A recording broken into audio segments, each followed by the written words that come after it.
The 21st of May 2024. It was a fantastic day yesterday. It's a little duller today. I don't know will it brighten up, but it's a good day anyway. I still have a cap on. I've just been out and about, and it's not really needed. It's just when you're in breezy places. But lessons from history, folks. Now, I'll give you a few brief things. You can study them yourself. About 10,000 years ago, the ice receded from Europe and from North America, and there opened up what was a sort of Garden of Eden. If there is such a thing as a Garden of Eden, there were parts of the world at that stage then that became terrific for fish, and farming, hunting, and everything. There was very little stopping humanity from becoming very, very successful.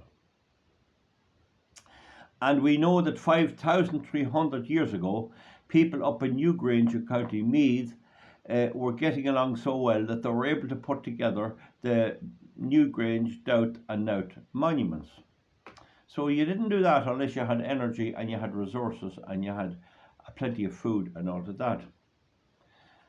So one of the things that began to happen as civilization spread out across Asia was ruthless wars. It wasn't the case that somebody had a nice little town here and built it into a lovely city and all of that and got away with keeping it. That rarely happened. There is no such thing, folks. This is the point I've always made. There is no such thing as a vacuum in anything in this world. There's no such thing as a religious vacuum. If one religion recedes, another will take it up.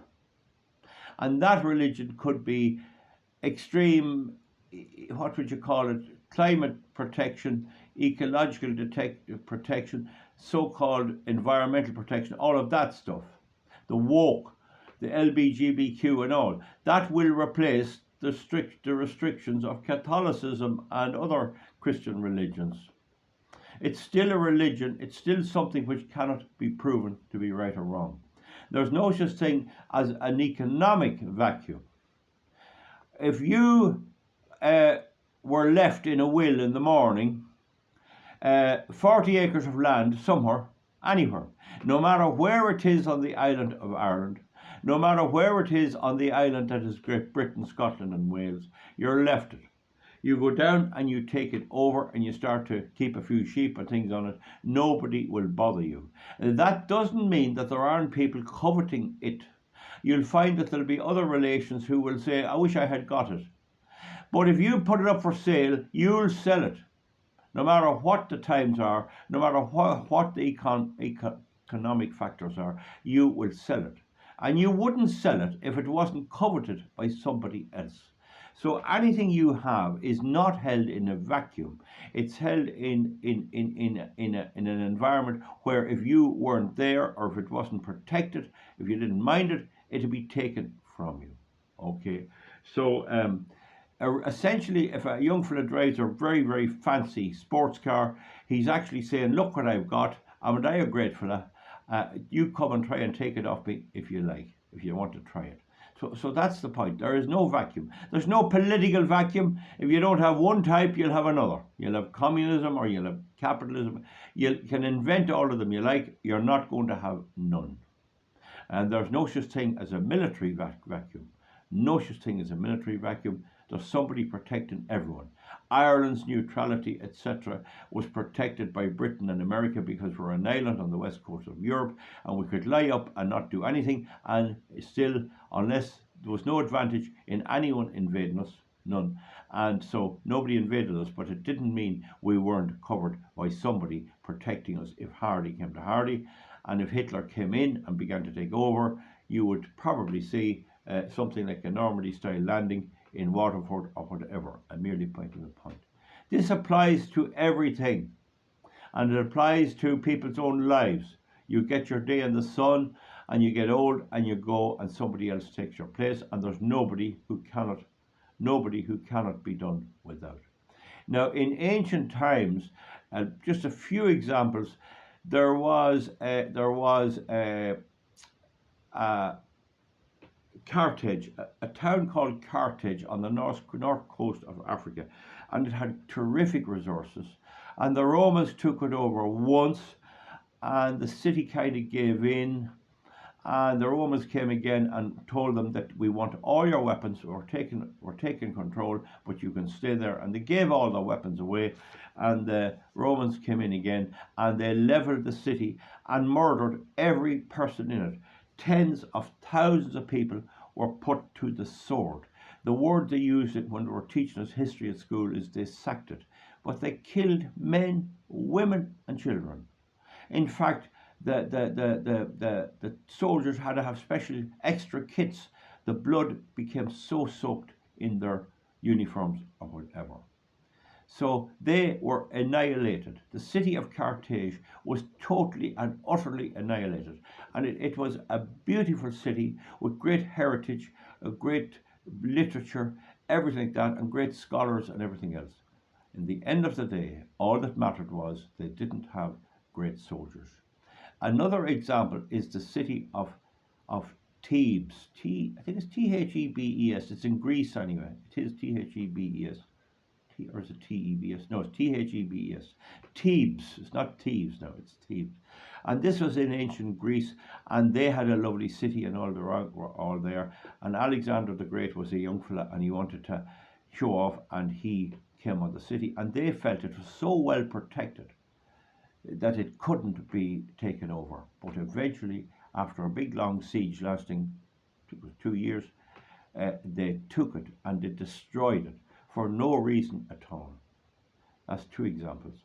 Genghis Khan came up about the 1190 or thereabouts, and he started a big army, and he took over a lot of places, and he went to China, and he killed and destroyed the Chinese just for the fun of it. And he then sent an ambassador to Baghdad in Persia, and he told him, I'm going to be the king of all around there. You must give in, you must submit, and you must submit to terms, to talks. Now, he was prepared to do that, to talk, but the people in Baghdad killed his ambassador and sent his head back to Genghis, and Genghis came to Baghdad, and he killed everyone in the city. Acres and acres of blood, acres and acres of blood. When Cortez went to America, he found the Aztecs in Mexico, and they were mad into ritual sacrifices. They were continually raiding their neighbors to take people away to kill for some kind of religion they had. And when Cortez went over, which he had no right to do, he joined up with some of these people, and he managed to get them to kill and destroy the Aztec civilization. Now, maybe it could have been a bit better, I don't know, but it doesn't matter. The point is, they never envisaged it'd be torn down. They never believed it'd be torn down. And I say there are unbelievable examples in history where you have a civilization, you build up a civilization, you have lovely things, women have more rights, grannies have more rights, it's happier and all of that. It's no good if there are resources in there, if you have gold vessels, precious vessels, if you have architecture, if you have a lot of things and food and good water supply. Somebody will come along and tell you, we will be better running that. If you don't get out, we'll kill you. And if these cities put up a good defense and had a good army and had good military and proper and clever people running it, they might beat them off. In fact, they mightn't come back. Now, I cannot think of an example where a city just had plenty of strength and was left alone forever. But probably, it's probable to say London, the English kind of had, nobody ever took them over, and they had a king. Now, the problem with democracy is everyone gets a say, and what you get then, and this is documented in ancient Rome. Some fellow said, we'll build a bridge over there, and someone said, there's no river. Well, he says, we'll make a river. And so even in the type of democracy they had in ancient Rome, you had this ridiculous political class plying their fake code. in the modern world, we have all this. Oh, I voted for them because my father was was in that party and he was a great believer in it. Oh, we are getting a new ambulance. Oh, I got the pothole fixed. Oh, that promises us a reduction in tax.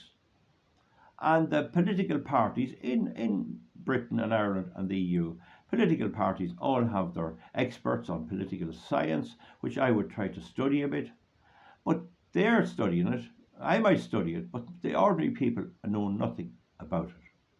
And so you then have a situation where the politicians are fair game for big business to take over. When it comes to an election, they can pick their candidate. You have the European elections now in Ireland, and in the Ireland Northwest, there's 27 candidates. Well, that's wide open to some big party or some big industry or rich person to pick one, perhaps a fake conservative, and promote them and put signs up all over the place. So that's the problem you have when you give the vote to everyone. It's all very well saying, oh, sure, democracy is the best thing. Now, you look at how it has worked. The EU is now for this mass migration, right? Now, they then tell us, oh, Russia is the problem. And the Americans tell us the Chinese and the Russians are the problem. And yet they have no problem with all these people coming in across the border. So if you want to get an army from China or Russia or anywhere else into Europe, don't come in with an army at all. Just dress them up as migrants. Have them there ready for when the day is needed for them to fight. The same in America. I mean, the people in Texas are flooded with migrants and they're attacking their homes and everything. And this is celebrated by the American government. Now, this would aggravate you if you let it get to you and all of that. And then we have the situation in Ireland where a small number of our own people are selling out to the government, buying all the properties up for migrants.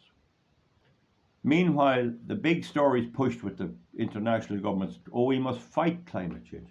We must fight climate change. Oh, it's terrible. Oh, climate refugees and all of this. The fact that I mentioned climate means that YouTube will put a warning on this about the United Nations policy on climate change. Wait till you see. If I mention the other thing that goes into your arm here and this flu and all that, you can be sure they'll have a big warning about the official policy and will probably ban me. But the point about it is, this is the reality. People tend to sleep, and if you're sleeping, somebody else is watching what you have. And right now, there are 80% of the world's population determined to wriggle out from the control of the West, of the United States, of Britain, and of the EU. And I believe we should be doing the same. You've seen that there was some hope early on of the Ukrainian war being settled, being prevented, or being settled. There's no hope now. It's going to go on for years, and there are an awful lot of people dead as a result. So there is no diplomatic ability on behalf of any of them on either sides. That's not going to happen. And so what you're moving towards is war. Now, nobody believed 10 years ago in Europe, in Britain, in Ireland, in America or Canada, nobody believed that the threat by now, a few years later, would be anything other than massive hysteria about climate change, to which the weapon of choice is the wind farm, the solar farm, and the electric car. Now, that was what they thought. Now look at the situation. They have very poor defences. The British Army cannot get recruits. The American Army is 40,000 short in recruits, the American military. And there's nobody wanting it. In Ireland, there was a heading in the paper yesterday that all the Irish troops are leaving. And there was something else that kept armies going, and that was patriotism. They felt they were doing their bit for their country. But Irish men now who had formed the traditional soldiers, Irish police who had formed the civil power, are beginning to see that the government is not for who they love dearly, it's for somebody miles away, and that there's a whole new agenda there. Many people, up until recently in Britain and in Ireland, and in the EU, Ireland, United States and Canada, felt their empire could never be pulled down. It could never be pulled down. Yet the United States is 35 trillion in debt. It's unsustainable. The Chinese are selling their bonds, and there's a systematic effort with the BRICS effort to pull out from us altogether. But just pulling out and leaving us poor may not be all, because as we get weak in the West, the Chinese and the Russians and many others are going to try and expand. The Chinese may well try and take over Taiwan, and the United States, the West, or Europe, or NATO cannot fight a war. And they have decided to participate in the Ukraine war instead of saying a big whillabaloo, oh, come on here, come on, get this settled and all that, and a bit of an old bluster. No, what have the West done? We give the Eurovision Song Contest to the Ukraine. They were the winner of last year's competition. What good did it do? Not a bit of good. All of this soft stuff, all of the greed of the big corporations trying to take over the Ukraine. Where are they now? It's coming apart, and there is no guarantee that the Western way of life, our Irish way of life, the British way of life, the American and Canadian way of life won't collapse. There is no guarantee. Everything indicates a Labour government coming back in the United Kingdom, and that's just more of the same. Meanwhile, the biggest thing on television is sport. Now, I have nothing against sport. I like the football and all that, but I do not like this infatuation of people who just live for the English league, who know the ins and outs of every player, who big dream twice a year is to go to a match in Old Trafford or some other place. That's all that's in their head. There's nothing about going out and doing target practice, doing some range practices, learning about the various weapons, having a bit of an old fling down in the Glen of Amal and see how it goes, and having a bit of camaraderie or anything like that. There's nothing like that. Nobody wants their parents to be involved in military activities. And yet it's in military activities that the safeguard of our civilization rests, because it is long and truly recognized that the only thing that works in defending yourself and your community is brute force. No persuasion works. Nothing works. There's no vacuum. If you have a lovely country, and Ireland is at its most beautiful at this time of year, you think you can have that without somebody taking it. All that differs is how they take it. If it's not by the gun, it'll be by migration. One way or the other, and they'll take it. Have I made my point? There is no such thing as a vacuum in any of the key things that determine our life, such as economics, such as wealth, such as factors of production, including land, such as military capabilities, or anything else. And the modern societies, quite likely, and when they elected Joe Biden or tried to elect him, the same, quite likely, want something which is not even understood by them. They terrorized Trump. They're still persecuting Trump, who's seen through this. And the people of America, some of them, will still vote for Biden again. So with friends like those, who needs enemies? Have I got it fairly straight there, folks? We should learn from history. And do you know what I think? We will not learn from history. We will not learn from history. And the Irish government is a clear example of that. Why they crave the replacement of their people is a big question. Until you put it up on the screen alongside history, and then you begin to see that in all the destruction of all the civilizations ever was, there was someone inside either prepared to be a traitor or prepared to take it down by whatever means. No war is won on a battlefield. A war is won in the food production of the country and in the factories and the ordnance production. America has nearly no 155-meter shells. America was the key producer of shells for artillery. They have nearly none. Can I say any more? Are you getting to understand where I'm coming from? And we'll see you back for something else and comment underneath. Bye and thank you.